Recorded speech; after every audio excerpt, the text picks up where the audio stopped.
Primary শিক্ষা না হয়ে ফলে আমরা যে মাধ্যমিক উচ্চ মাধ্যমিকে গিয়ে হাবুডুবু খেয়ে পড়ি। প্রাইমারি শিক্ষা হচ্ছে 1 নম্বর, আপনি যদি আধ্যাত্মিক জীবনে প্রবেশ করতে চান, বাবা যেমন এটা মন্দির, এটা মন্দির, কি মন্দির এটা? দুর্গা মন্দির। আচ্ছা, দুর্গা মায়ের মন্দির।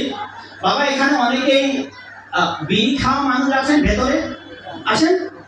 আছেন। আচ্ছা, এই মায়ের মন্দিরে বাউন্ডারির ভিতরে কেউ বিড়ি খাবে না? কেন খাবে না? যেখানে এটা খাওয়া উচিত নয়, যাবে না, কিন্তু খায় অনেকে, খাবে না। তেমনি করে এইখানে প্রবেশের যোগ্যতা লাভের জন্য প্রথম কি যোগ্যতা, যে আপনি ভিতরে গিয়ে বিড়ি সিগারেট খেতে পারবেন না। 1, 2, ভেতরে বাউন্ডারির ভিতরে গিয়ে আপনি প্রসাদ পায়খানা করতে পারবেন না, যেখানে যেখানে এটা করতে পারবেন না। আপনি বাউন্ডারির ভিতরে শুধু বেঁধে পারবেন না। চাইলে আপনার উচিত নয় যে জুতা নিয়ে ভিতরে ঢুকা। এইগুলো একটা প্রাথমিক ধারণা বাবা, এগুলো প্রাথমিক ধারণা মন্দিরের ভিতরে পবিত্রতা রাখার জন্য। তেমনি করে ভগবানের রাজ্যে ফিরে যাওয়ার জন্য, আধ্যাত্মিক জীবনে প্রগতি লাভের জন্য আপনার প্রথম প্রাইমারি শিক্ষা 3টা লাভ করতে হবে। আপনার প্রাইমারি ক্লাস করতে হবে 3টা, তারপর হাই স্কুল, তারপর উচ্চ মাধ্যমিক, তারপর পিএইচডি। পিএইচডি হচ্ছে চৈতন্য মহাপ্রভুর আদর্শ। চৈতন্য মহাপ্রভুর যে আদর্শ, সেটি হচ্ছে পিএইচডি। আচ্ছা, প্রাইমারি, হাই স্কুল, কলেজ, বিশ্ববিদ্যালয় পাস না করে কেউ পিএইচডিতে যেতে পারবে? চৈতন্য মহাপ্রভুর আদর্শ এত দূরের আদর্শ, এত উচ্চ মার্গের আদর্শ, যার আদর্শের নামে অনেক হিন্দু জানে না। হ্যাঁ, এখানে যদি 100 জন হিন্দু থাকে, আপনারা 99 জন হিন্দু জানেনই না যে চৈতন্য মহাপ্রভু যে আদর্শ ভারতবর্ষে সারা পৃথিবীতে ভবিষ্যৎবাণী করে চলে গেছেন। কি পৃথিবীতে আছে যত নগরাদি গ্রাম, সর্বত্র সঞ্চার হইবে মোর নাম। একদিন সারা পৃথিবীতে, আর একদিন সারা পৃথিবীতে কি আপনারা সবাই জানেন, যার যার ঘরে বড় বড় মোবাইল আছে। সারা পৃথিবীতে, পৃথিবীর কোনো দেশ বাকি নাই, পৃথিবীর কোনো দেশ বাকি নাই যেখানে গীতার বাণী প্রচার হচ্ছে না। সবাই জানেন, আপনারা জানেন। জয় হরিনাম, জয় কি,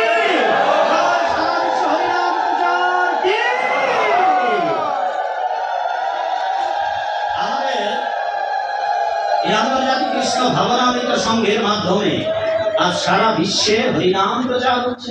মৃদঙ্গ করতাল ডঙ্কা নিশান বাজিয়ে তাদের দেশে হাগর শচীনন্দন গৌর হরি হরিনাম কীর্তন চলছে সারা পৃথিবীর রাজপথে। সারা পৃথিবীতে এমন কোন দেশ বাদ নেই, হরিনাম চলতেছে। চৈতন্য মহাপ্রভু সেই ভবিষ্যৎবাণী। এবার সেই চৈতন্য মহাপ্রভুর দর্শনের নাম, পৃথিবীতে 6টা দর্শন আছে। চৈতন্য মহাপ্রভু যে দর্শন প্রচার করলেন, এই 6টা দর্শনকে অভাব করে, উপরে 6 দর্শনকে নিচে রেখে একেবারে তাদের খণ্ডন মণ্ডন করে যে সর্বোচ্চ শিখরে স্থান দিলেন, যার স্থান তুরীয় জায়গায়, সেটি হচ্ছে এই চৈতন্য মহাপ্রভুর আদর্শ। যেই দর্শনের নাম হচ্ছে, যেমন অনেকে দর্শন জানেন বাবা, কোনো এই যে 6টা দর্শন আছে, একটা কেউ তো নাম বলতে পারবেন বাবা? কেউ 6টা দর্শনের মধ্যে যেমন পতঞ্জলি দর্শন, যোগ দর্শন, ন্যায় দর্শন, মীমাংসা দর্শন, উত্তর মীমাংসা দর্শন, পূর্ব মীমাংসা দর্শন, তারপর যোগ দর্শন, এরকম 6টা দর্শন।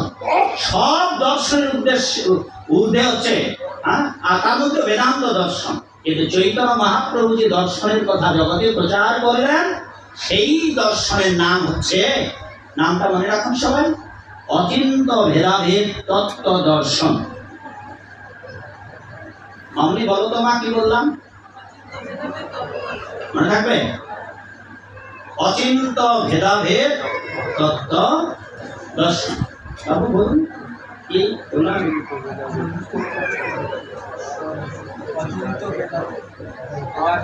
মোবাইল ভিডিও করতেই বাবু ব্যস্ত।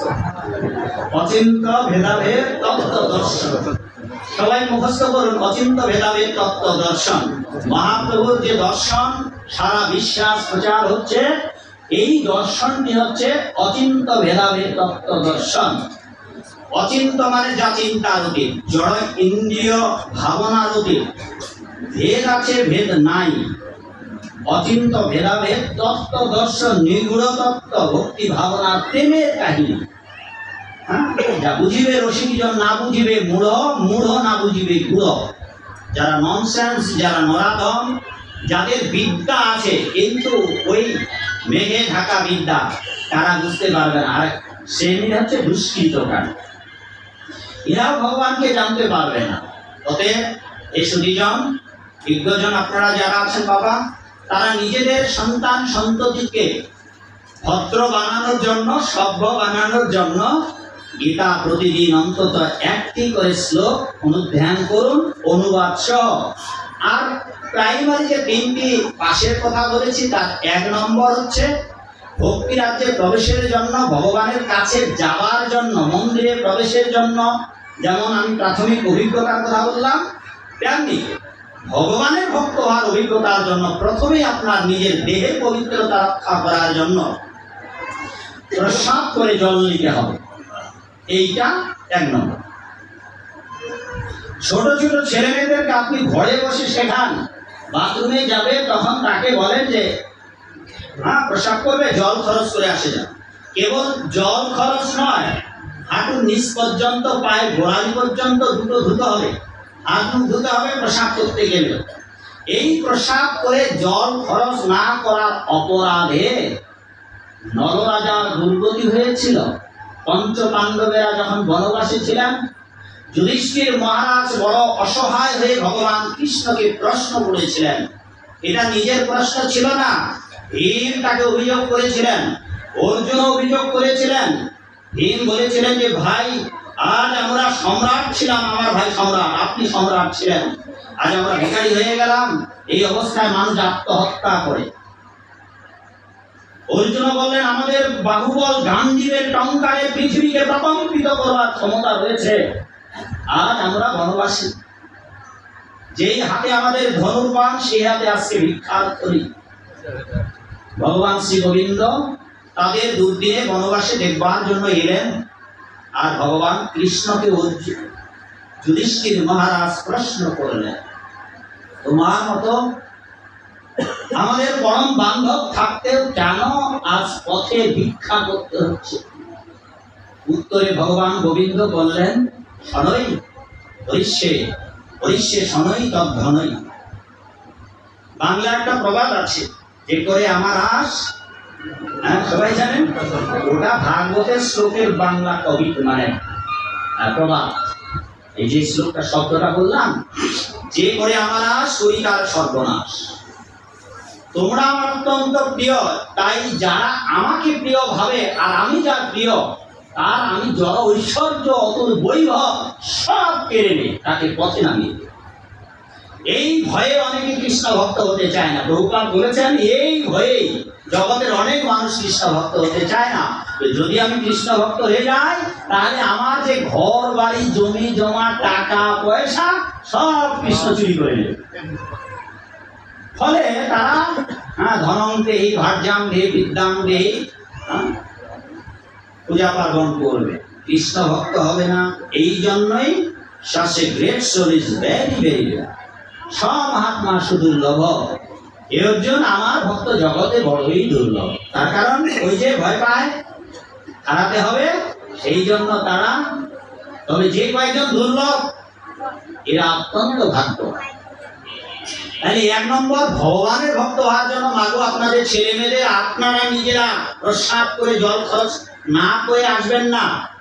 যদি না করেন, শুনুন, ওই যে বনবাসকালে ভগবান কৃষ্ণকে প্রশ্ন করলেন, হে কৃষ্ণ, তুমি এমন একজনের কথা বলো যিনি আমার থেকে বড় দুঃখী ছিলেন।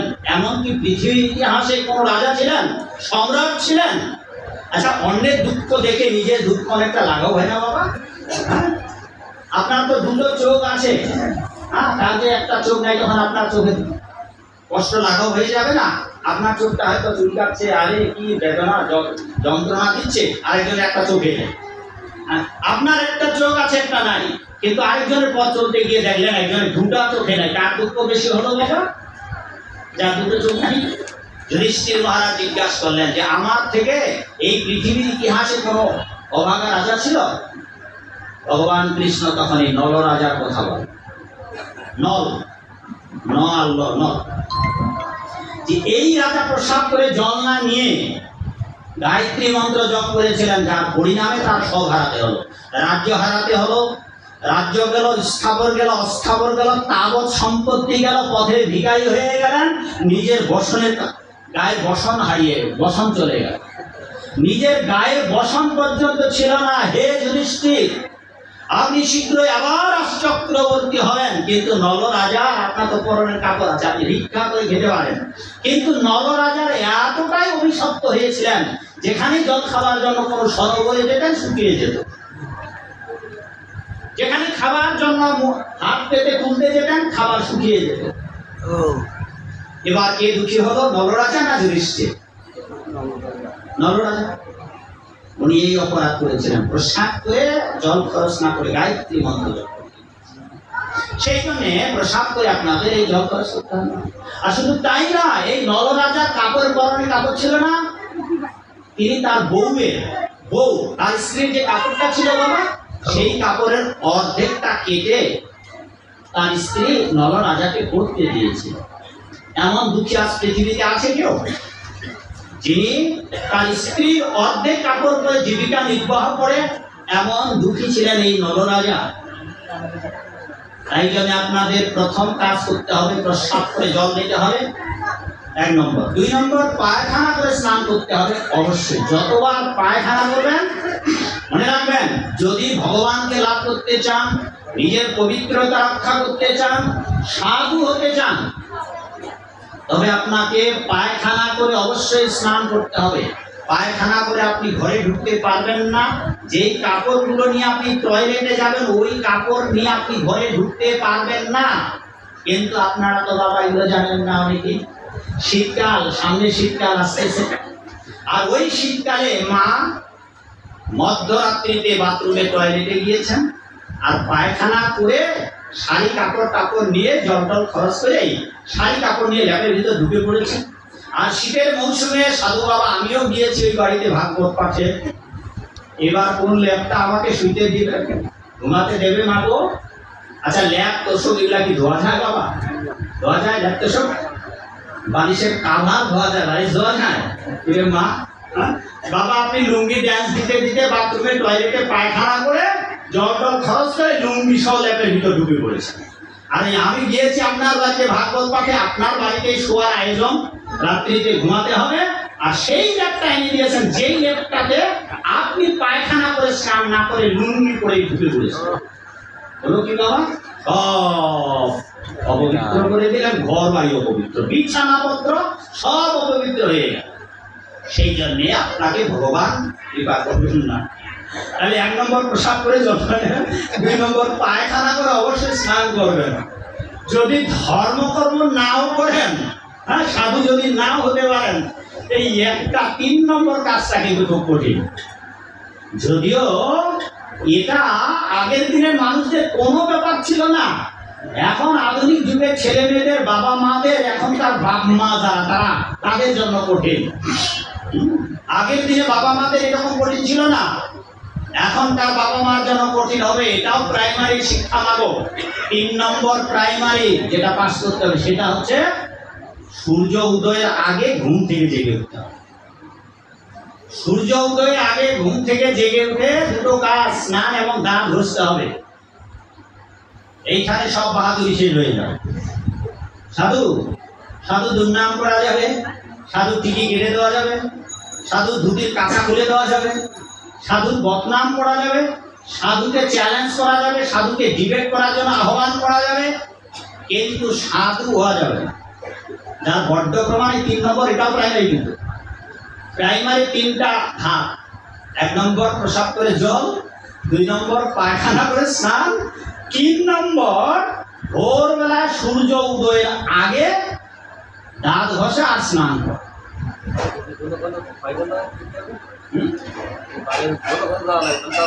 অবস্থা খারাপ, এই জন্য ট্যাক্সি রাখিবা হবে। হ্যাঁ, বাবু বিপদে পড়ে গেছে। যদি ডাইরিয়া হয় বাবা, তাইলে কি হবে? ওই বাথরুমে পাশে বসে থাকতে হবে, তাইলে কি করবেন? হ্যাঁ, সেই জন্য পেটটা যেন গোলমাল না হয়ে যায়, বদহজম না হয়ে যায়, আর নিম্ন চাপ যেন বারবার না আসে। এখন সেইটা পরিস্থিতি বলে দেবে ওইটা আপনি কি করবেন। ওইটা তো আর ভাগবতের অংশ নয়, যেটা ভাগবতের অংশ ওইটা বললাম, বাকিটা আপনার অংশ, খাওয়া দাওয়ার অংশ। সেই জন্য আপনারা সাবধান থাকবেন। এই 3টা কাজ। এরপর চলুন হাই স্কুল। এই মনমনা ভব মদ ভক্ত মদ জানি মাম নমস্কুরু। আমার ভক্ত হও, আমার পূজা করো, তোমার মন দিয়ে আমাকে ডাকো, তোমার মন দিয়ে আমাকে স্মরণ করো, তোমার মন দিয়ে আমার পূজা করো, তোমার মন নিরন্তর আমার ভাবনায় ভাবিত করো। আর হে অর্জুন, ইয়দ্ধ মাম অনুস্মর। তুমি যুদ্ধ করো, কিন্তু তোমার গায়ের বলে বলিয়ান হয়ে দম্ভ অহংকারে যুদ্ধ করো না। জগতের সবাই জানে তুমি শ্রেষ্ঠ যোদ্ধা, সারা পৃথিবীর লোক সবাই জানে তুমি শ্রেষ্ঠ যোদ্ধা, কিন্তু তুমি শ্রেষ্ঠ যোদ্ধা হলেও তুমি কৌরবদের পরাজিত করতে পারবে না। কেন জানো? কৌরবদের মধ্যে ইচ্ছামৃত বর প্রাপ্ত তোমার তাপস্বী ভীষ্মদেব কি করে মারবে? উনি যদি না মরেন কেউ মারতে পারবে না। 1 নম্বর তোমার পিতামহ ভীষ্মদেব, পিতার বর আছে উনি, ওনার কাছে উনি মরতে চাইলে মরবেন। তার পিতামহ ভীষ্মকে যতদিন না বধ করতে পারবে তুমি তার জয়লাভ করতে পারবে না। তাই 1 নম্বর কারণ তুমি পিতামহকে বধ করতে পারবে না। 2 নম্বর তোমার গুরুদেব দ্রোণাচার্য যতক্ষণ হাতে ধনুর্বাণ আছে ততক্ষণ তোমার গুরুদেব যুদ্ধ রণাঙ্গন থেকে পালাবে না। ততক্ষণ পৃথিবীর কেউ, তুমি যে শ্রেষ্ঠ যোদ্ধা তুমিও তোমার গুরুদেবের হাত থেকে ধনু নামাতে পারবে না। আর তোমার গুরুদেব যদি স্বেচ্ছা ধনুর্বাণ ত্যাগ না করে পৃথিবীর তুমি সেরা যোদ্ধা তুমি সহ কেউ পারবে না তাকে হাত থেকে জোর করে ধনুর্বাণ নামাবে। সুতরাং তুমি তোমার পিতা না তোমার গুরুদেব দ্রোণাচার্যকে কি করে পরাস্ত করে। তাহলে 1 নম্বর কারণ ভীষ্মদেব। 2 নম্বর তোমার বিজয়ের পক্ষে বাধা গুরুদেব দ্রোণাচার্য। 3 নম্বর গুরুপুত্র কি নাম বাবা? অশ্বত্থামা। ওর মাথায় জন্ম থেকে যে মণিটা আছে ওটা যতক্ষণ মাথায় আছে ততক্ষণ ঘুম ধরবে না, তার রণক্লান্ত হবে না, ক্ষুধা তৃষ্ণা লাগবে না, দিনের পর রাত, রাতের পর দিন, মাসের পর মাস না খেয়ে যুদ্ধের রণাঙ্গনে যুদ্ধ করতে পারে। বলো কি করে পরাস্ত করবে তাকে? এটা হলো 4 নম্বর কর্ণ অঙ্গরাজ। তার কাছে 1 পুরুষ হাতিনী বাণ আছে, 2 কবচ এবং কুণ্ডল আছে যা অভেদ্য, জগতের কোনো শক্তি তা ভেদ করতে পারবে। এবার বলো তুমি কি করে ওদেরকে পরাস্ত করবে? যুদ্ধে যে বিজয় লাভের ডঙ্কা নিশান বাজিয়ে রণক্ষেত্রে এসেছ, জয়লাভ করবে কি করে? সেই জন্য হে অর্জুন, আমি যা বলছি সেটা শোনো। আমি যা বলছি সেইটা যদি না করো বিনশ্বতি হবে। তুমি আমার মতো করে যুদ্ধ না করলে তোমার সর্বনাশ হবে। সেই জন্য বললেন যজ্ঞ মাম অনুস্মর। তুমি যুদ্ধ করবে, গান্ডীব উত্তোলন করবে, বাণ ছাড়বে, কিন্তু যতবার বাণ ছাড়বে, যতবার যুদ্ধ করবে, যতবার শত্রুদের বিপক্ষে রণনীতি কৌশল অবলম্বন করবে, মাম অনুস্মর। মাম মানে আমাকে, অনুস্মর মানে অনুক্ষণ। কোন মুহূর্ত আমার কথা বাদ দেওয়া যাবে না। 1 মিনিটের জন্য নয়, 1 সেকেন্ডের জন্য নয়, 1 নিমেষ পলকের জন্য নয়। মাম অনুস্মর, অনুক্ষণ তুমি আমাকে চিন্তা করো, চিন্তা করো, চিন্তা করো, মাম অনুস্মর। তবে যুদ্ধ যুদ্ধ করো, ওঠো, তুমি বিজয় লাভ হবে। আর কারণ এই যে 700 শ্লোক আছে ভগবত গীতা, এই 700 শ্লোক বাবা যারা গীতা বিদ্যাপীঠের ছাত্র বা আপনারা যারা আছেন তারা জেনে নিন, গীতা 700 শ্লোক আছে। আর আপনারা তো অনেকেই জানেন এই 700 শ্লোকের মধ্যে ভগবান কৃষ্ণ একা বলেছেন 574টি শ্লোক। যারা জানেন না তারা জেনে নিন, গীতায় 700 শ্লোক আছে, ভগবান কৃষ্ণ একা বলেছেন 574টি শ্লোক। এই 574টি শ্লোকের মধ্যে মাগো 1 ডজন শ্লোক, 1 ডজন বার মানে 1 ডজন 12 বার ভগবান প্রতিজ্ঞা করেছে। কি প্রতিজ্ঞা? একটাই প্রতিজ্ঞা করেছেন, হে অর্জুন তুমি জগতে ঘোষণা দাও আমি নিজে ঘোষণা দিচ্ছি, আমার চরণে যারা আশ্রয় গ্রহণ করবে, আমি প্রতিজ্ঞা করছি, প্রতিজ্ঞা করছি, প্রতিজ্ঞা করছি, প্রতিজ্ঞা করছি, এইভাবে 1 ডজন প্রতিজ্ঞা করেছেন যে আমার ভক্তের কখনো বিনাশ হবে না, হবে না, না না না।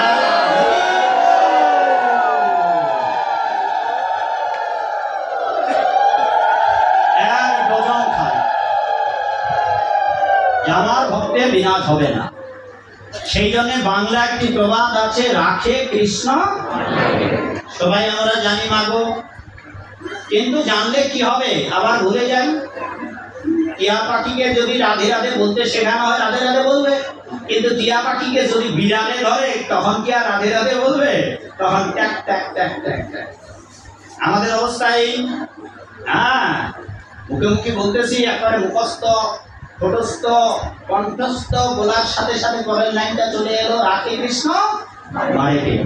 এবার যদি এটা হৃদয় থেকে উৎসাহিত হতো, হৃদয় থেকে উদ্গীর্ণ হতো যে আমি ঠিক আছে রাখি কৃষ্ণ মারে, একেলা ঈশ্বর কৃষ্ণ আর সব ভৃত্য, যারে জয়ছে না চায় তারে তৈছে করে নিত্য।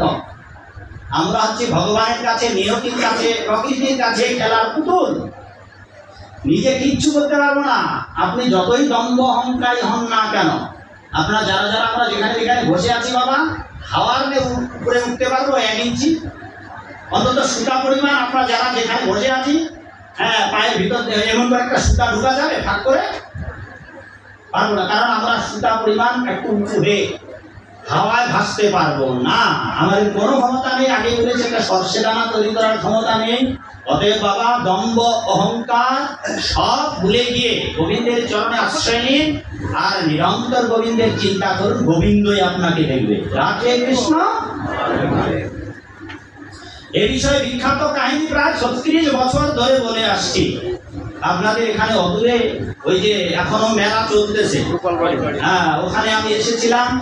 এমন দুর্যোগ দিনে প্রবল বৃষ্টি ছিল, ওখানে আর কেউ যেতে পারেনি। কয়েকজন 3-3.5 জন মায়েরা ছিল ওই বৃষ্টির মধ্যে, তাও আবার ঝড়ে ঝাপটা দিয়ে মায়েরা আবার ভিজে যাচ্ছে, এ সরে সরে একেবারে। এই কয়েকজনের মধ্যে বোধহয় 2 বছর আগে এসেছিলাম। হ্যাঁ বাবু, আপনারাই তো ছিলেন ওখানে। মামনি আসছে, আপনার আসছে। তা সেই জন্য কি বলতেছিলাম, রাখে কৃষ্ণ মারেকে, মন্দিরে আসছিলেন। হ্যাঁ, ওই মন্দিরে এসেছিলাম। তো আমরা ছোট্ট একটা কাহিনী বলি, যেটা বললাম যে 36 বছর ধরে এই কাহিনী বলে বেড়াচ্ছি। যারা শোনেননি, এখন তো অনলাইনের যুগ, মিডিয়ার যুগ। আপনারা আমার জিতেন্দ্রিয় দাস, জিতু, একটা নতুন আইডি আছে। আমার নিজস্ব কোনো আইডি ছিল না। আপনাদের বধূমাতা একটা আইডি তুলে আইডি করেছে, আর ওই সকাল বিকাল আমার বক্তৃতা ছেড়ে। হ্যাঁ, আপনারা সকাল বিকাল আপনারা আমার আলোচনা শুনতে পাবেন সরাসরি।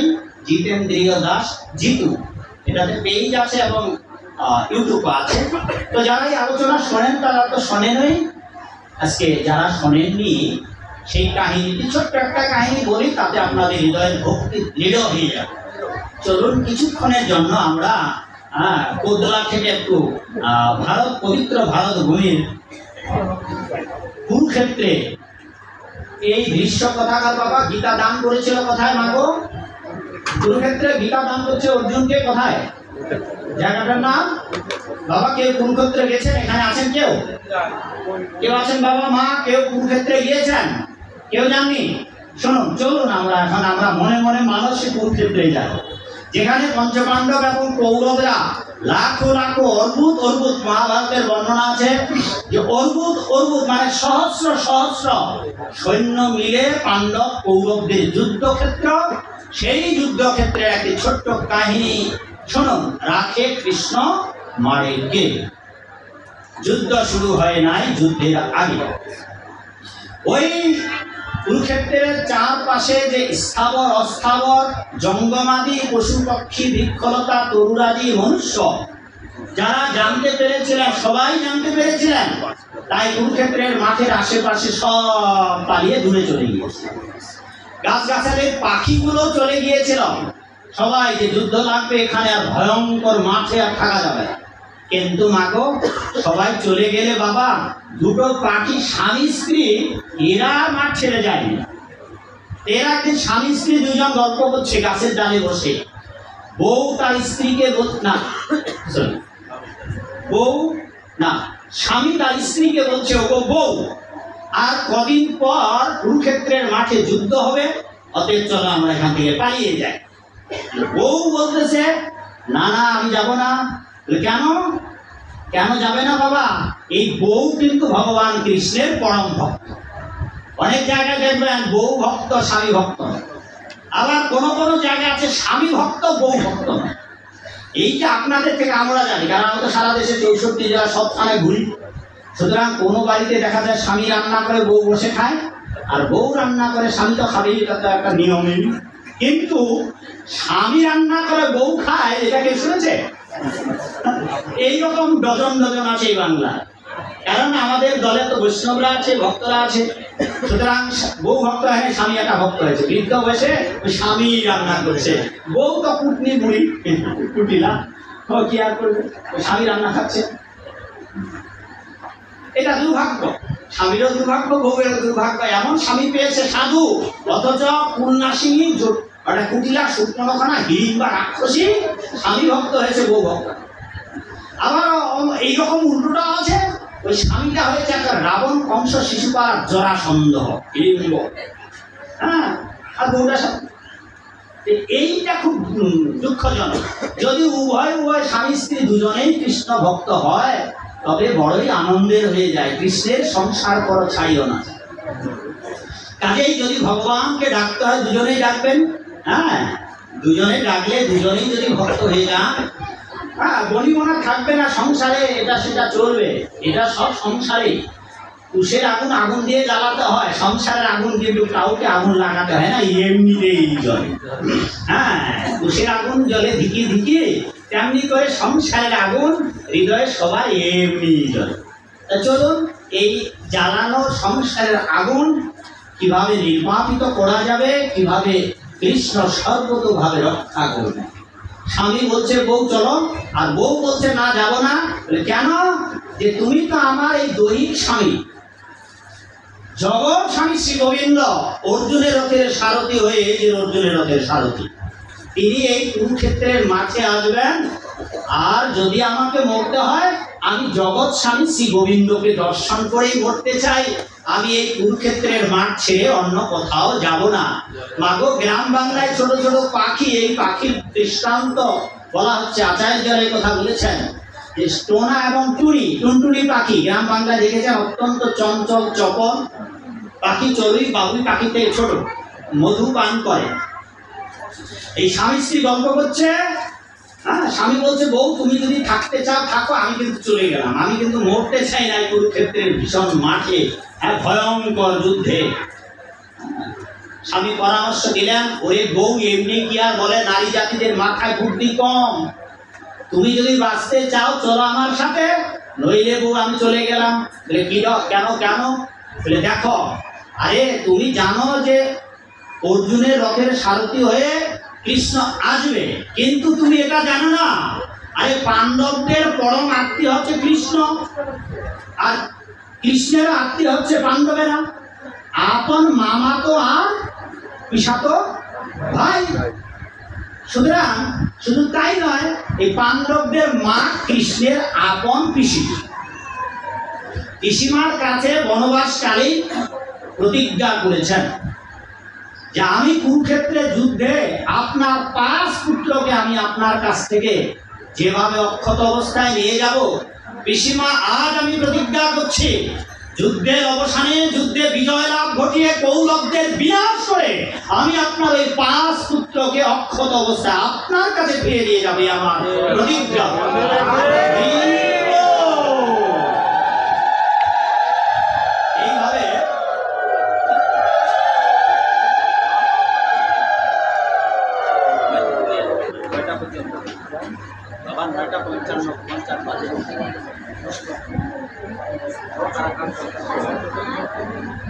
আর মাত্র 10 মিনিট টাইম।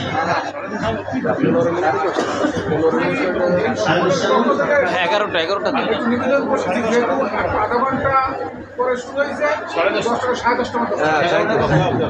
আমার কোনো আপত্তি নেই, আপনারা শুনতে চাইলে আপনার ইচ্ছা। একটা শুভ সংবাদ, একটা বিশেষ ঘোষণা। জয় মহাপ্রসাদ কি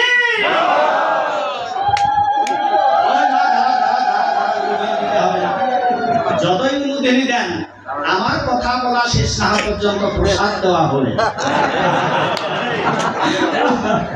ঠিক আছে, মুখে জল আসুক, ভোগ গিলে নেন, কথা বলবার পর প্রসাদ। এখন কান দিয়ে খান, তারপর মুখ দিয়ে খান। তাইলে আমরা আর 40 মিনিট আছি, এখন 10 মিনিট, 10টা বাজতে 10 মিনিট, আর পরে 30 মিনিট। চলুন, এর মধ্যে আমি আপনাদের স্বর্গে নরকে বৈকুণ্ঠের টিকিটের ব্যবস্থা করে দেবো। যদি আপনারা বৈকুণ্ঠে যেতে চান, চলুন এবার কুরুক্ষেত্রে। হ্যাঁ বাবা, হ্যাঁ যাচ্ছি। হ্যাঁ, সেটাই তো বলছি। এবার চলুন কুরুক্ষেত্রে। হস্তিনাপুরবাসী পাণ্ডবদের কথা দিয়েছেন পিসিমার কাছে ভগবান কৃষ্ণ। পিসিমাকে নাম কি? পাণ্ডবদের মায়ের নাম কুন্তী দেবীর কাছে। তাই স্বামী টোনা স্ত্রী টুনিকে বললেন যে তুমি জানো যে অর্জুনের রথের সারথি হয়ে আসবে কৃষ্ণ মাঠে, কিন্তু এটা জানো না কৃষ্ণের প্রতিজ্ঞা সর্বকালে তিনি তার ভক্তদের রক্ষা করেন। আর পিসিমাকে বলেছে যে তিনি তার পুত্রকে রক্ষা করবেন। ভেবে দেখো বউ, কুরুক্ষেত্রের মাঠে অর্জুনের রথের সারথি হয়ে কৃষ্ণ আসবে। এইবার যুদ্ধ যখন চলবে, তা যুদ্ধ চলাকালে ভেবে দেখো 5 ভাই আসবে, 5 ভাই। এই 5 ভাইকে কিন্তু জীবিত রেখে মা পিসির কাছে ফিরে দেবেন।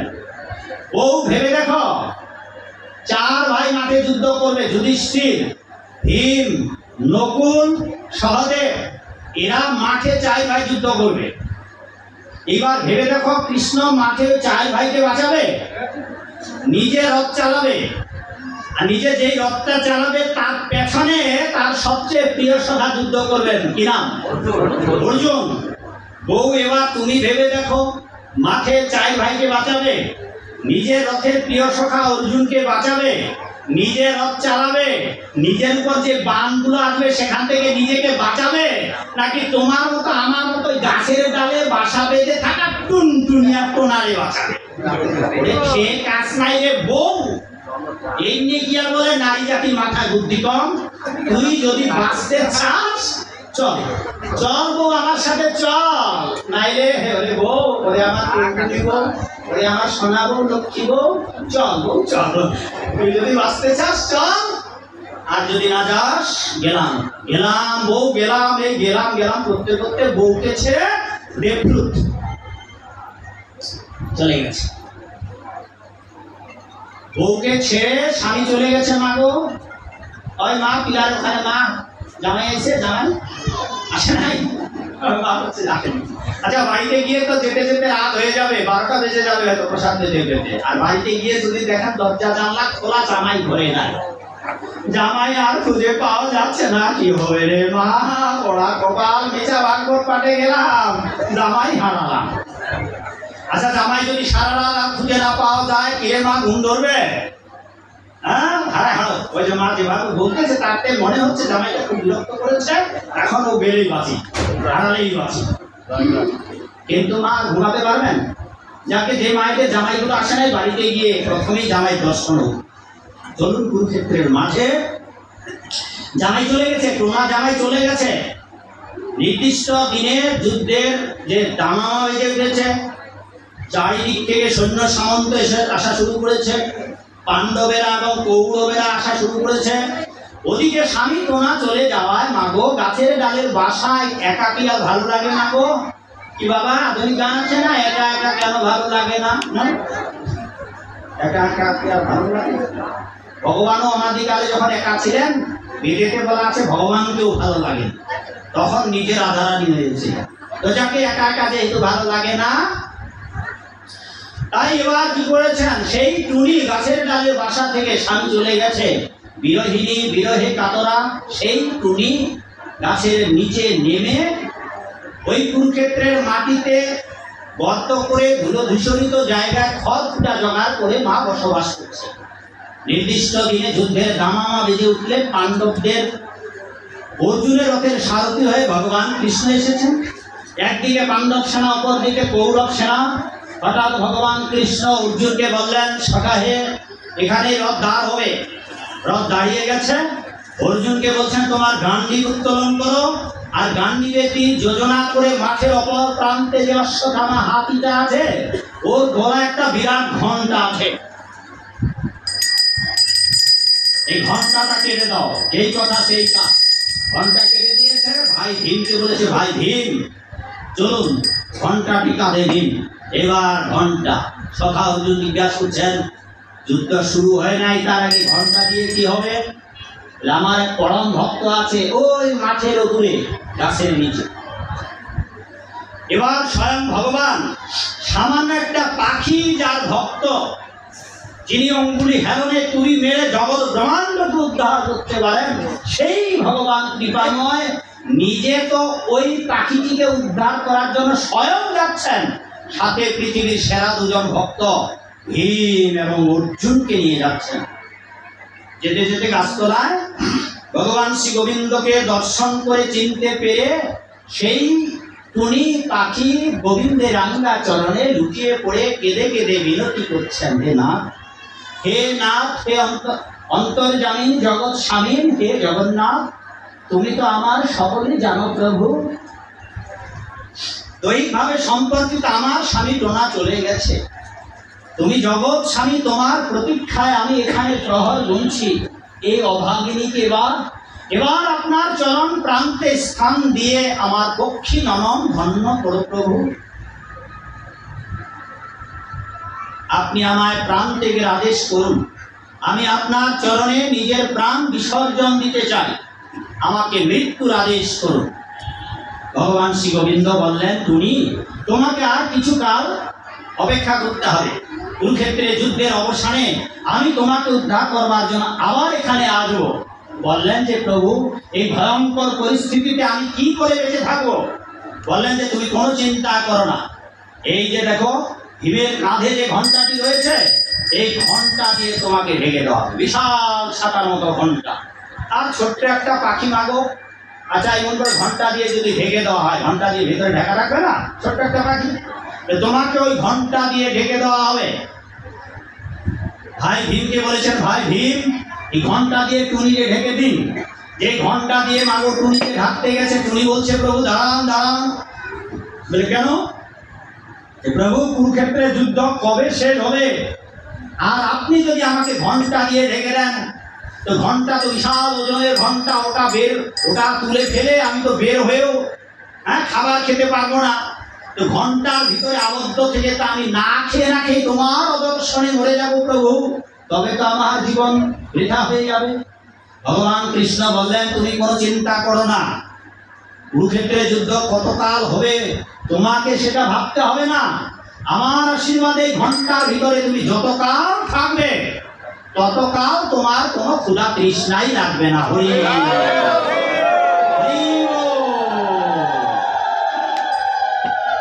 মা, অনেকগুলো মা ঘুমাচ্ছে,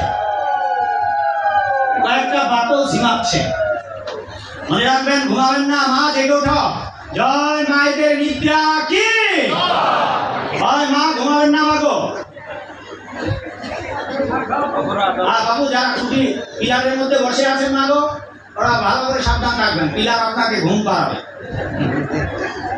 আর পদ্মাসনে বসুন, যে সমস্ত মায়েরা ঘুমাচ্ছেন মা, আপনার পদ্মাসনে হাত ছেড়ে বসুন, আসন পেতে বসুন, পদ্মাসনে বসুন, তাইলে ঘুম ধরলে আপনি ঝাঁকুনিতেই জেগে উঠবেন। সখীরে কি মাছ ধরিল বর্ষিতে, ঘুমাবেন না। ঘুমালে কিন্তু মায়েরা যদি ঘুমায় পরজন্মে কি হবেন বলবো, ঘুমাবেন না মা, খুব সর্বনাশ। আফ্রিকায় কয়েক ধরনের প্রজাতি আছে, 23 ঘন্টা ঘুমায়, 23 ঘন্টা। আপনারা দুর্লভ মানব জীবন পেয়েছেন ঘুমিয়ে কাটবার জন্য নয়, তাই জন্য বেদে আহ্বান করেছে উত্তিষ্ঠত জাগ্রত প্রাপ্য ওরা নিবোধত। হে মনুষ্য সকল, এরকা বেরোকা বেরোকা। আর যদি বৈষ্ণব কবির ভাষায় বলি তবে জীব জাগো জীব জাগো। কি বাবা কেউ আছেন বৈষ্ণব বলতে পারবেন পরের লাইনটা? জীব জাগো জীব জাগো ঘোড়া চাঁদো বলে কত নিদ্রা যাও মায়া পিসা চির করে। আর নিদ্রা তো যান বিছানায় ভাগবত আশ্রয়ে সে ও সখিরে কি ঘুমাবেন না মাগো, নাইলে আফ্রিকায় জঙ্গলে জন্মাবেন আর 1 ঘন্টা মাত্র জেগে উঠে পোকামাকড় খেয়ে 23 ঘন্টা ঘুম। কি আরাম! ঘুমাবেন না, আর মাত্র আধা ঘন্টা আছে। চলুন এবার ঘন্টা দিয়ে রেখে দিয়েছে, ঘন্টা দিয়ে রেখে দিয়েছে। যুদ্ধ শুরু হয়ে গেছে আর যুদ্ধ দিন যায় রাত যায়, যেতে যেতে যেতে যেতে মামুনি মা তুমি পড়াশোনা করো? কিসে পড়ো? আচ্ছা বলো দেখি কুরুক্ষেত্রের যুদ্ধ কতকাল হয়েছে? কিসে পড়ো বললে? স্নাতক প্রথম বর্ষ। কুরুক্ষেত্রের যুদ্ধ কতকাল হয়েছিল জানো? 71 যুদ্ধ কতকাল হয়েছিল? আচ্ছা ওটাকে 2 দিয়ে গুণ করো। চলো এবার কুরুক্ষেত্রের যুদ্ধে। এই যে মামুনিটা না জানার পেছনের কারণটা কি? ও স্নাতক প্রথম বর্ষ, ও জানে না কুরুক্ষেত্রের যুদ্ধ কতকাল হয়েছে। আর আমাদের ভাগ্য হয়েছিল আমরা যখন ক্লাস 3 ছাত্র, আমার মা নিরক্ষর ছিলেন কিন্তু মূর্খ ছিলেন না। এই অবস্থা আমাদের মা আমাদের হাতে গীতা তুলে দেন। আর ওই ছোট্টবেলা ক্লাস 2-3 ছাত্র অবস্থায় আমাদের রাধা কৃষ্ণের 12 মাসি 34 পদাবলী অষ্টতর শতনাম পুরো মুখস্থ। আর এখনকার ছেলে মেয়ে জানেই না কৃষ্ণ যখন জন্ম নিল দেবকীর উদরে মথুরায় দেবগণ পুষ্প বৃষ্টি করে ক্লাস 2 এর ছাত্র তখনই বসে। আর এখন ঢাকের মোড়া তাও জানে না অষ্টতর শতনামের একটা লাইন। এই হচ্ছে দুর্ভাগ্য। এই দুর্ভাগ্য থেকে নিজেদের বাঁচানোর জন্য আপনারা আসবেন বাবু। আপনাদের এই বিদ্যাপীঠের পাঠ বা সাপ্তাহিক অনুষ্ঠান বা কিভাবে চলে? প্রতি শুক্রবার। প্রতি শুক্রবার কি বড়দের জন্য না ছোট বড় সবাই আসতে পারে? ও আচ্ছা, সবাই আসবেন, সবাই আসবেন। আমাকে আপনারা হয়তো বছরে একবার, বড্ড যে 3 বার আসবো, 3 বারের বেশি আসি না। 3 পর পর হয়তো 3 বার, জীবনে বেঁচে থাকলে 3 আর 2 বার আসবো। হিসাব রাখবো কোথায় কতবার যাচ্ছি। 3 বারের বেশি যাই না, আর 2 বার আসবো যদি আপনারা ডাকেন। আমাকে আপনারা সবসময় পাবেন না, আর আমাকে পেতে হলেও আপনাকে অনেক আগে চিন্তা ভাবনা করার লাগবে। তা আপনাদের এলাকায় এটা বাগেরহাট, বাগেরহাটে আমাদের মন্দির আছে, সেখান থেকে আমাদের গুরু ভাইদের ভক্তদের ডেকে দিতে পারবেন, খুলনা থেকে ডেকে দিতে পারবেন, যশোর থেকে ডেকে দিতে পারবেন, বা ঢাকা থেকে ডেকে দিতে পারবেন। প্রতি 6 মাস অন্তর অন্তত বছরে 2টা করে প্রোগ্রাম করুন। বাৎসরিক প্রতিষ্ঠা বার্ষিকী তো করবেন, মাঝে মাঝে নিজেরাই পাঠ করে হয়তো অনেকটা বোরিং লাগবে, বাইরে থেকে কাছাকাছি থেকে এমন একজন পাঠক নিয়ে আসুন যিনি কেবল কৃষ্ণের কথাই বলবেন। সাবধান থাকবেন কিন্তু এই জায়গায় যদি পাঠে আয়োজনের ব্যবস্থা করেন তো কখনোই আমি ভজিলোককে দিয়ে পাঠ করাবেন। আর কোনো ব্যাখ্যা দিলাম না, শুধু এইটুকু খেয়াল রাখবেন যে যাদের বলে তুলসীর মালা নাই, কপালে তিলক নেই, এবং খাদ্যের বিচার নেই, এমন মানুষকে ভাগবত পাঠে বসাবেন না। যদি বসান তাহলে ওই বক্তা আর যারা আপনারা শুনবেন উভয় মিলে জম পাশে ডুবি মরবেন। ঠিক আছে? সেই জন্য অন্তত একটা মিনতি করি, নিজেরা কি খাচ্ছেন খান, অসুবিধা নেই। প্রাইমারি 3টা পাস করার চেষ্টা করুন, আর কি খাবেন খান। মাছ, মাংস, খাসি, পাঠা, ফুচকা, সাপ, ব্যাং সব খান, খাইতে থাকুন, জন্মে খাওয়া খান। কিন্তু এই কাজটা কখনোই করবেন না, পাঠে এমন ব্যক্তিকে বসাবেন। বুঝা গেল? ঠিক আছে? নিজেরা যদি সাধু না হতে পারে অমন একজন সাধু ব্যক্তিকে এনে আপনারা ভাগবত পাঠ শুনবেন, তাইলে ওই সাধু ব্যক্তি তার পবিত্র জিহ্বা দিয়ে যা বলবে তার কানেরও ভিতর দিয়া হৃদি মাঝে প্রবেশিয়া বরিশয় সুধা অনুপম, কানেরও ভিতর দিয়া মরণে আসিয়া বসিবে গো আকুল করিবে প্রাণ। যদি একজনেরও হৃদয়ে গেঁথে যায় তবে ওই একজনের জন্য আপনাদের বদলা গ্রাম ধন্য হয়ে যাবে। একজন যদি ভক্ত